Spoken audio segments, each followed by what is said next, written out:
They fined me $65,000 for building a dam. Just a small dam, but it was the only thing keeping their fancy neighborhood from turning into a swamp. They didn't just send angry letters either. They sent a sheriff's deputy right to my front door, threatening to throw me in jail if I didn't tear it down immediately. And standing right behind that deputy was the HOA president, a woman named Veronica Thorne, smirking, waving around a stack of obviously forged documents. She thought she had me cornered, that I would just roll over and pay. But she had no idea I was secretly collecting evidence that would expose her every crime. So when they forced me to destroy my own work, I did exactly what they asked. And then I sat back and watched it all go under. What do you do when the very people who tried to ruin you come begging you to save them from their own mess? I'm Frank Peterson, and trust me, you are not ready for this story. It all started simply enough with a plain white envelope. I'd lived in this Emerald Coast subdivision for over 35 years, raised my kids here, and planned on spending the rest of my days enjoying the peace and quiet of a retired electrician. For the most part, the HOA was just a low-level annoyance, a necessary part of suburban life, and I always believed in fixing things that were broken and leaving alone the things that worked.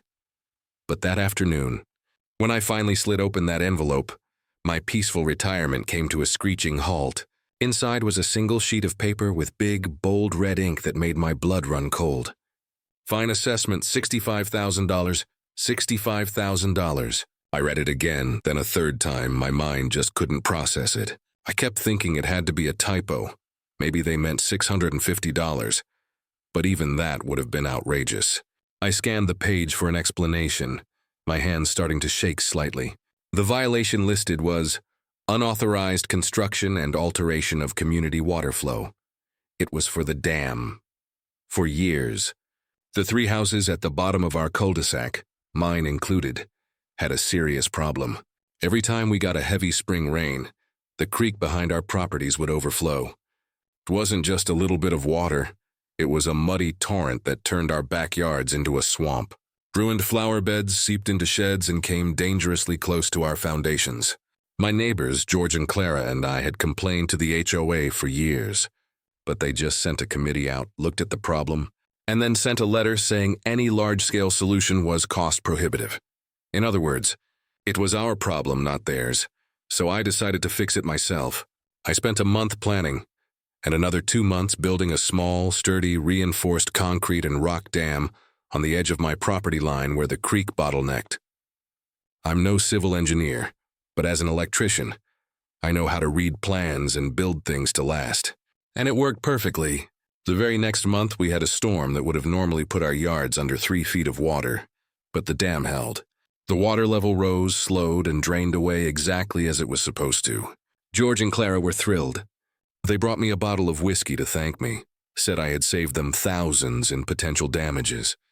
Now, staring at this fine, I was completely baffled. $65,000 for building something that saved their yards? It made no sense. The letter was signed by Veronica Thorne, the HOA president.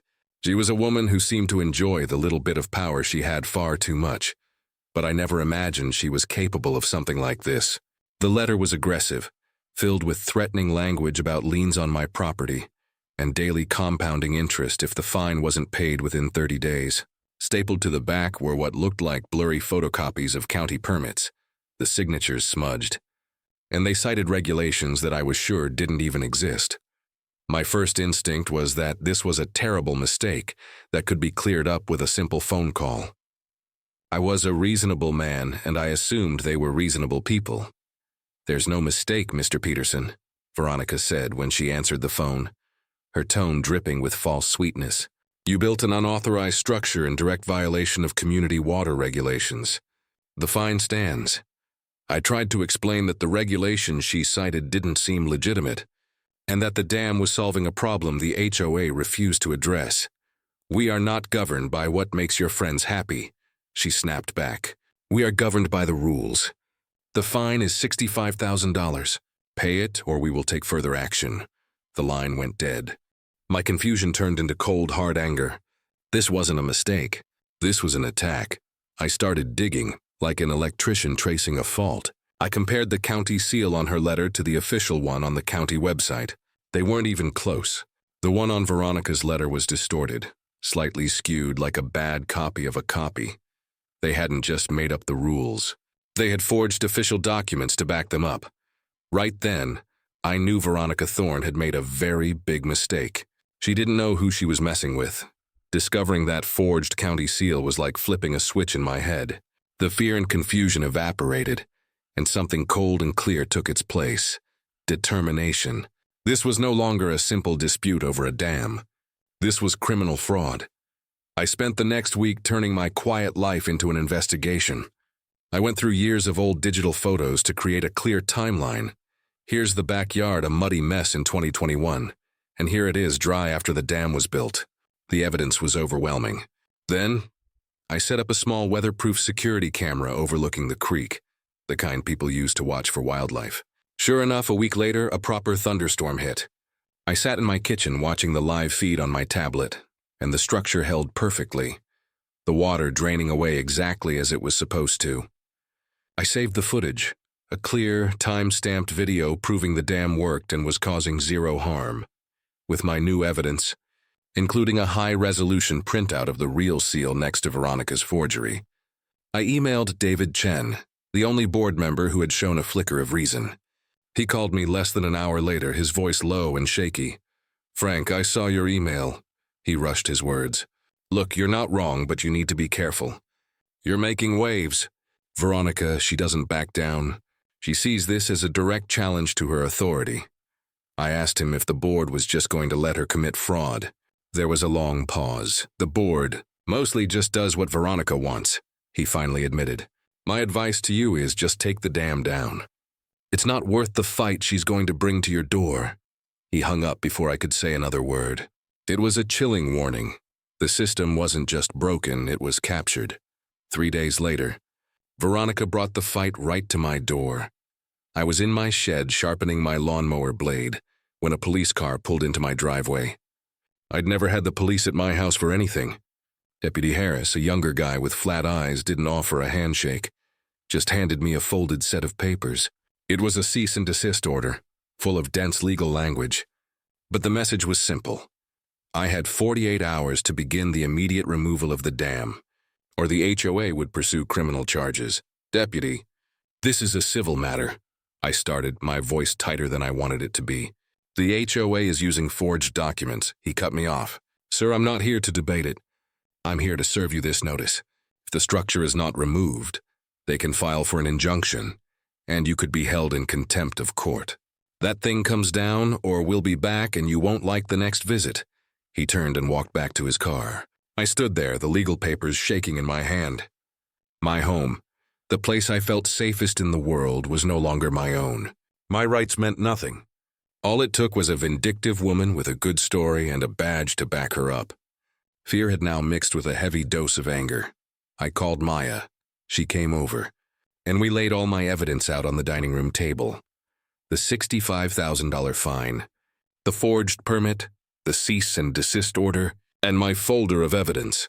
"Frank," she said after nearly half an hour of review, "this isn't just a pile of rocks. This is a properly constructed gravity weir. It does exactly what it is supposed to do. We weren't going to roll over."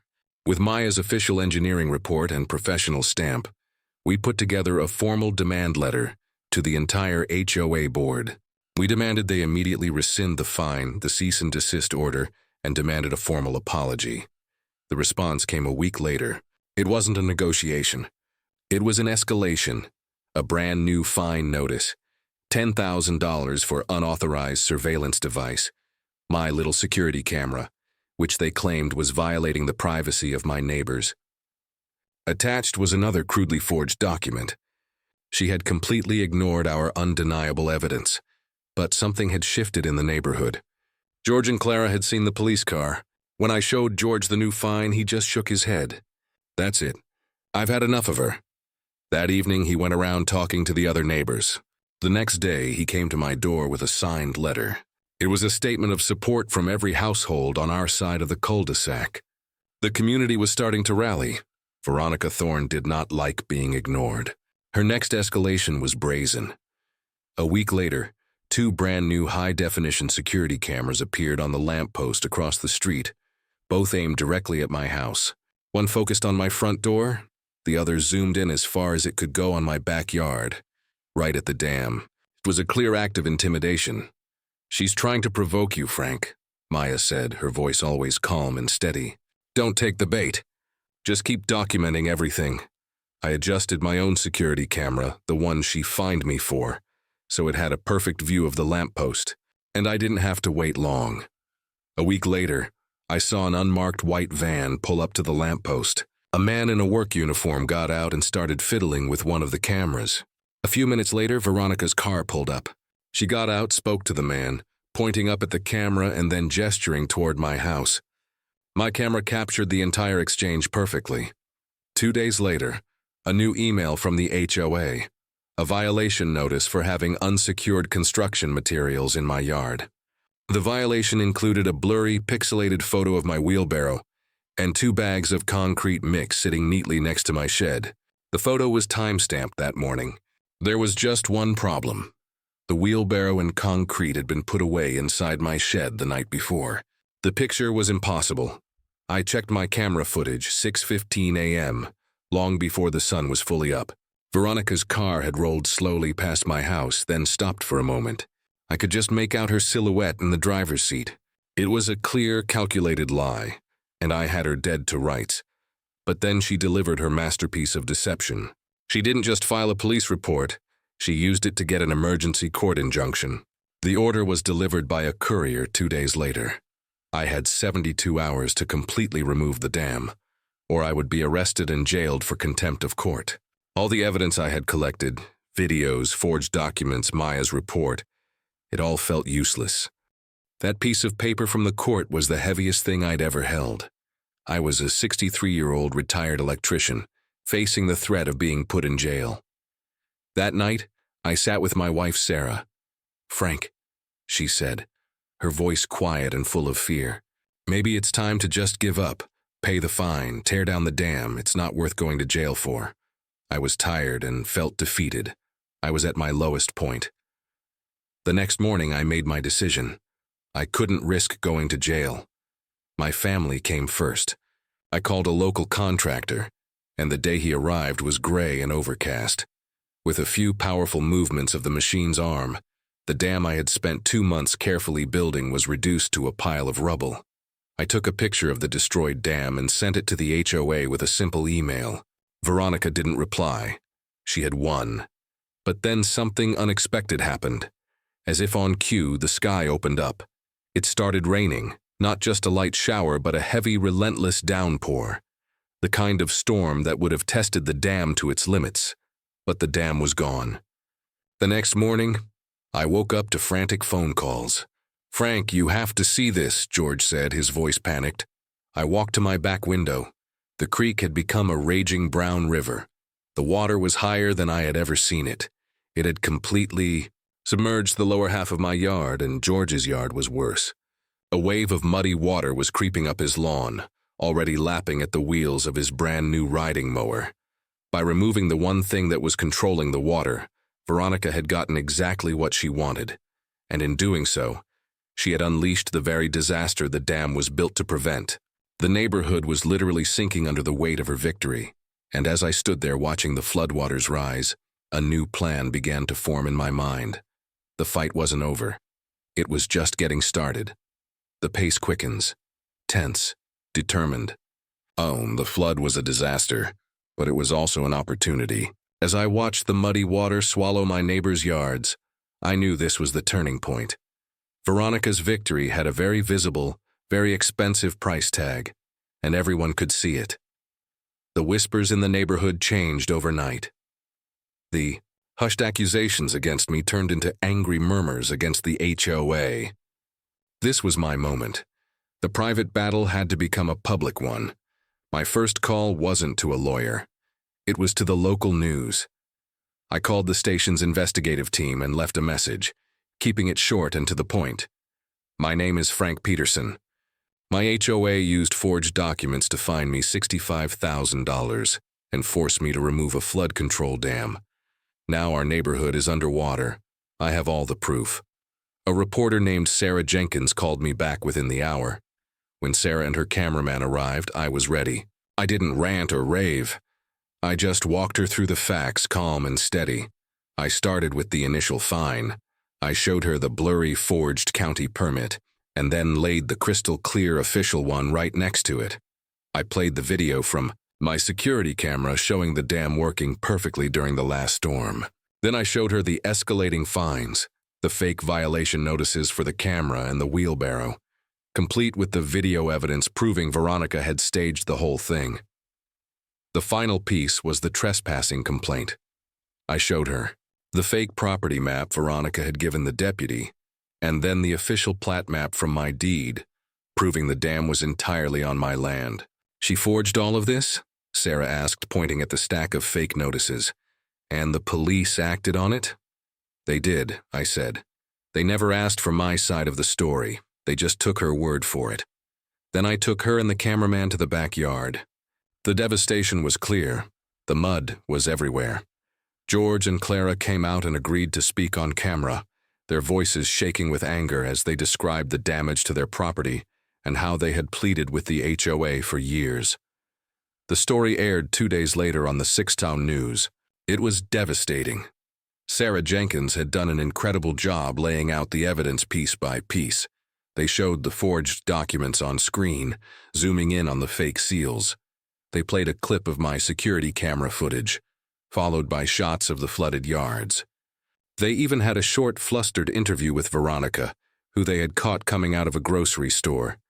She denied everything, but she came across as defensive and untrustworthy. The response was immediate and overwhelming.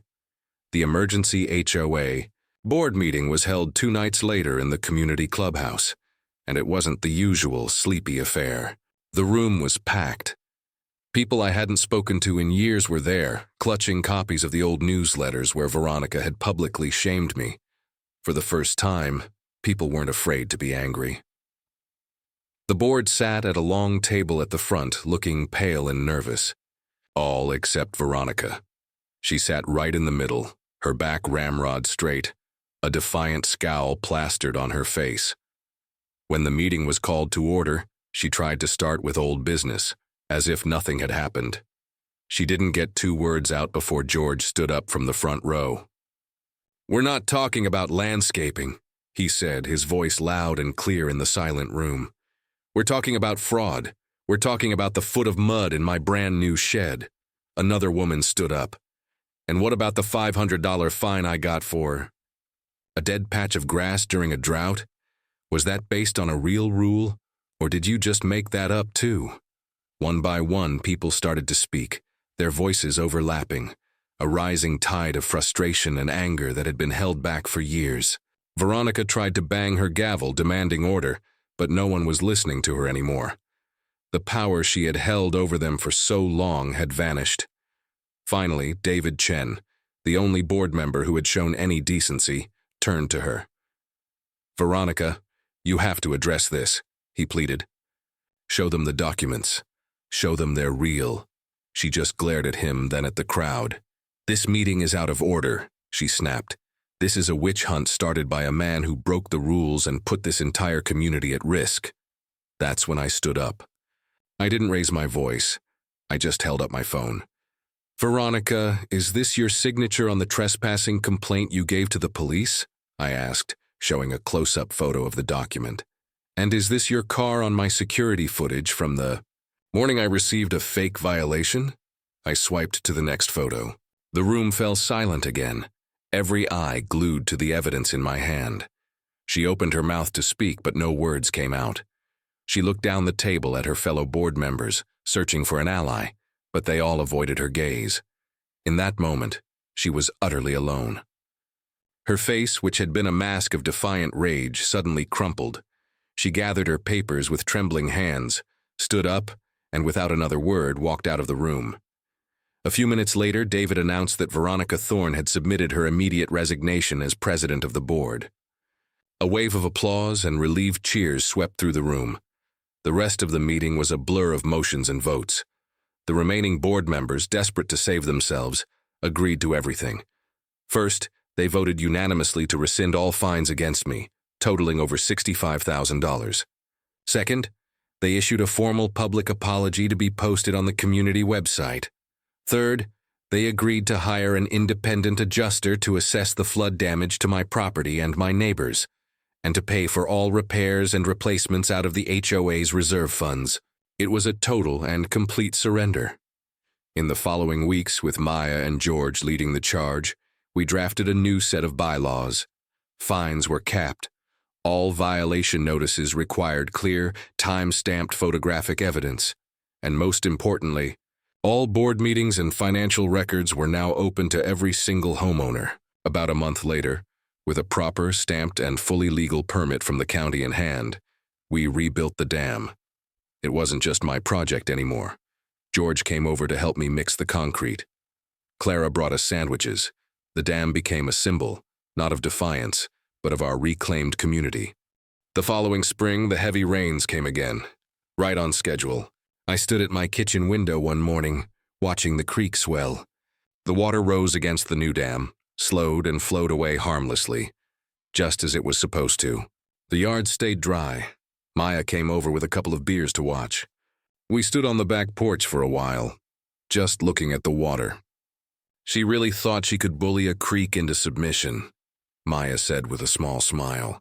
I thought about all the fake documents, the lies, and the pointless, destructive fight.